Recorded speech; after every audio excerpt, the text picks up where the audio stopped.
ನಮಸ್ಕಾರ, BM ಟಿವಿಗೆ ಸ್ವಾಗತ. ನಾನು ಭಾಸ್ಕರ್ ಎಂ. ಮತ್ತು ಅದೇ ರೀತಿಯಾಗಿ ಅವರಿವರ ಅನ್ನದೇ ಈ ಕಾರ್ಯಕ್ರಮದಲ್ಲಿ ಎಲ್ಲ ಒಂದು ಗಣ್ಯಮಾನ್ಯರಿಗೂ ಕೂಡ ನಮಸ್ಕರಿಸುತ್ತಾ ಮತ್ತು ಈ ಒಂದು ಕಾರ್ಯಕ್ರಮಕ್ಕೆ ಆಗಮಿಸಿರ್ತಕ್ಕಂಥ ಎಲ್ಲ ಸಾಧಕರಿಗೂ ಮತ್ತು ನನ್ನ ಅಣ್ಣ ತಮ್ಮಂದಿರಿಗೂ ಮತ್ತು ಚಿಕ್ಕ ಮಕ್ಕಳಿಗೂ ಕೂಡ ಶುಭ ಸಂಜೆ. ನಿಜ ಹೇಳಬೇಕಪ್ಪ ಅಂತಂದರೆ ಪ್ರತಿಯೊಬ್ಬರಿಗೂ ಕೂಡ ಒಂದು ಸಾಧನೆ ಅನ್ನೋದು ಇರಬೇಕು.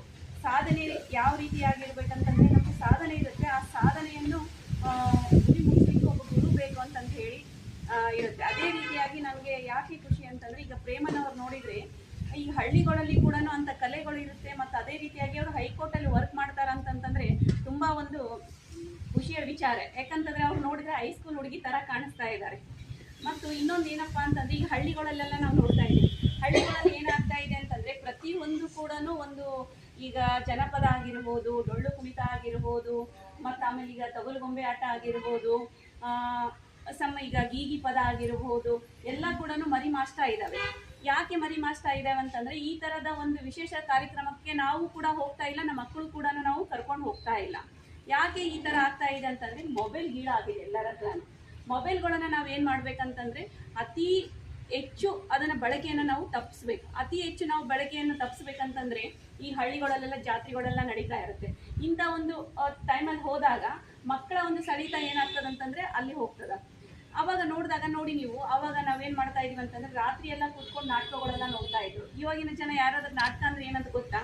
ಇಲ್ಲ, ಅದು ಯಾವುದಾದ್ರು ದೊಡ್ಡ ದೊಡ್ಡ ಹಾಲ್ಗಳೇ ಬೇಕು ನಮ್ಮ ಮಕ್ಕಳಿಗೊಳಗೆಲ್ಲ, ಅಂಥದ್ರಲ್ಲೆಲ್ಲ ವೀಕ್ಷಣೆ ಮಾಡ್ತಾ ಇದ್ದಾರೆ.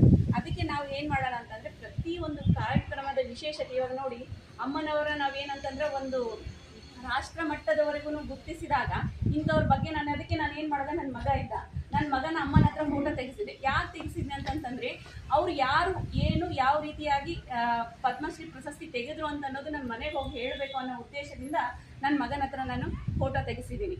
ಇದರಿಂದ ಏನಾಗ್ತದೆ ಅಂತಂದರೆ ಅದು ಒಂದು ಚರಿತ್ರೆಗಳು ಗೊತ್ತಾಗುತ್ತೆ ಅಂತ ಹೇಳ್ತಾ ಇದ್ದೀವಿ. ನೋಡಿ, ನಾವು ಅವಾಗ ಏನು ಮಾಡ್ತಾ ಇದ್ದೀವಿ ಅಂತಂದರೆ ಸಂಡೇ ಎಲ್ಲ ಬಂದರೆ ಪ್ರತಿಯೊಬ್ಬರು ಕೂಡ ರಾಮಾಯಣ ಮಹಾಭಾರತನ ನಾವು ನೋಡ್ತಾ ಇದ್ದೀವಿ. ಅದು ಏನಂತ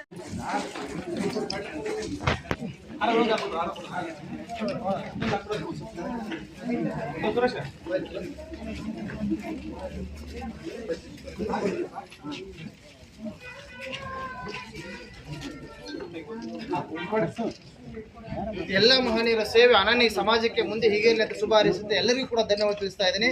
ಮುಂದಿನದಾಗಿ ಶ್ರೀ ಎಸ್ ಶಿವಣ್ಣ ತಂದೆ ಸಿದ್ದಪ್ಪ ಅರಣ್ಯ ಇಲಾಖೆಯಲ್ಲಿ ದರೋಜಿ ಕಡಿದಾಮದಲ್ಲಿ ಮಹನೀಯರ ಸೇವೆ ಸಲ್ಲಿಸ್ತಾ ಇದ್ದಾರೆ. ಇದು ನಮ್ಮ ಭಾಗದಲ್ಲಿ ಏನಾದರೂ ದರೋಜಿ ಕಡಿತ